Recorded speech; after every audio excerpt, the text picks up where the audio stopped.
It appears that the devastation we brought upon ourselves was complete. Heaven, hell, and purgatory were atomized as well. So when a soul leaves the body, it has nowhere to go and must remain here in the metro. A harsh but not undeserved atonement for our sins, wouldn't you agree? You reap what you sow, Artyom. Force answers force. War breeds war, and death only brings death. To break this vicious cycle, one must do more than act without any thought or doubt. Khan. With the war going on between Russia and the Ukraine in Eastern Europe, this video's timing might seem a little off. That said, I kinda think of the opposite. With the situation getting worse and worse by the day, I think this is exactly the best time to discuss this book and its contents, as its message is paramount to the people of the world over. Much like how science fiction has come to fuel modern-day technology, I think the works of Dmitry Glohkovsky form a good cautionary tale against wanton violence and senseless war. Hi, hello, and welcome again everybody to another episode of Natural Juan. This time around we're going to discuss the post-apocalyptic Metro series written by Russian author Dmitry Glohkovsky. However, before all that, I'd like to invite you all to subscribe to my channel and hit that bell for notifications. If you also want to support my channel and what I do here, please check out my Patreon, PayPal, and Gcash information in the description below. Special shout out too to Mr. Jonathan Green, my patron in Patreon. Alright, with all that out of the way, let it all drop as we explore the depths of the Moscow Metro in Glukhovsky's Metro series. The premise of Dmitry Glohkovsky's Metro series is actually pretty simple.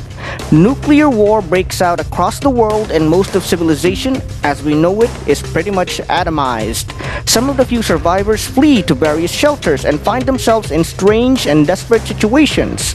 We follow the main character of the books, a young man named Artyom, who is part of a faction living in the metro, or subway station for those not in the know, beneath Moscow that is fighting for both survival and dominance among the surviving citizens of Russia.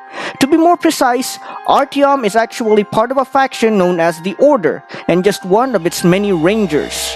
The Order is tasked with maintaining a sense of order, pun intended, among the survivors who dwell in the Moscow Metro, with its rangers serving as its foot soldiers. Artyom aspires to be such a ranger and is why he joined the Order, at least in the early parts of the first novel. You see, the Order has enemies, many enemies in fact, both human and not so human. Among these are the Nazis, who have their own part among the tunnels and practice a form of eugenics, killing those they see as different from them. Then you have the Red Line, which is a remnant of the USSR, or a group that aspires to be like them, practicing communism and behaving much like the Soviet military during World War II. Last but probably most important of all are the mutants, various beasts that, through the destruction brought about by nuclear weapons, have become monstrous creatures with a taste for human flesh. However, that is not all that bothers both Artyom and the reader, for as he travels the deep, dark tunnels beneath Moscow, he comes face to face with all manners of dangers, from physical horrors that beg description to mental and spiritual phenomena that threaten to tear his mind asunder.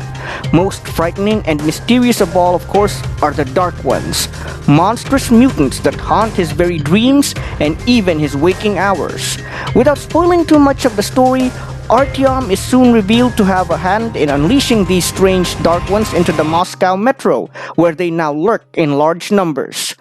Somewhere in the novel, Artyom even wonders whether or not the many monsters that now threaten humanity are just mutants that have been created by radiation, or are they in fact something else that have been waiting in the shadows and are now only emerging after humanity is in decline. Many would argue that there might indeed be perfectly rational explanations for some of these events, but there are really just too many things that defy science and logic altogether.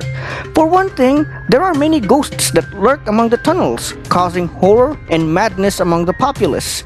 Then there are the many places where technology itself seems to give out or work in ways that are very wrong, such as phones that connect to people who are long dead. Worst of all are the various large creatures that deranged people have come to worship as gods.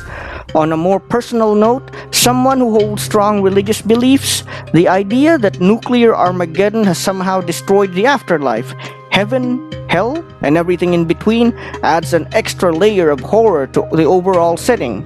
Now, again, much like the other seemingly supernatural elements in the story, this could be explained by the rampant depression, despair, and strange gases that now permeate the tunnels. But various events throughout the game and the novel do point out that the souls of the people who die in the Moscow metro are seemingly stranded there. I instead interpreted these events as the afterlife barring entry for mortal souls, as people would then need to reconstruct both society and their morals in order for the beyond to open its way to them again. Or, I guess, this is just a reader with religious beliefs applying his own thoughts and ideas to an existing work. Now, aside from being a very popular book series that includes Metro 2033, Metro 2034, and Metro 2035, Mr. Glukhovsky is rather creative in that he has made it so that he doesn't have to think so hard on making titles for other novels in the series. There are also a number of video games that were adapted from the books, such as Metro Last Light and Metro Exodus, all made by 4A Games, which, surprise surprise, is a Ukrainian game developer. Anyway, going past this point, the game also contributes quite a bit to the existing story established by the books, and is another good way to experience what became of the world in the novels by Dmitry Glohkovsky, who even encourages non-Russian writers to contribute to his work. Unlike a certain Polish fantasy writer who seems a bit dismissive of various media adapting his work, Glukhovsky has created quite a shared universe with the Metro series. Many fans of both the books and the games consider the franchise to be a good rival to Bethesda's Fallout series, which deals with a similar premise regarding nuclear weapons and the destruction they cause. With the ongoing war in Eastern Europe, I can only wonder at what will happen to this franchise, as both the author and the game developers are on opposite sides of the war. Aside from all the unnecessary violence springing up throughout the conflict, I really hope the troubles end soon, as it will only spell doom for all mankind if it is allowed to continue and escalate.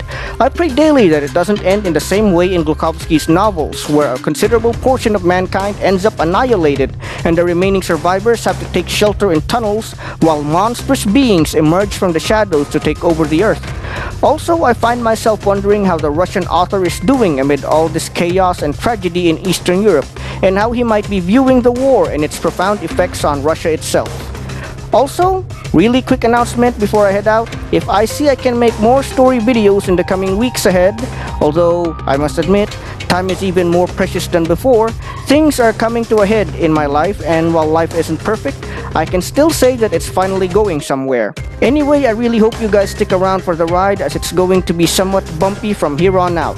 I'm still trying to find a way to make videos on a regular schedule, but that's more easily said than done considering the commitments I've had to make so far.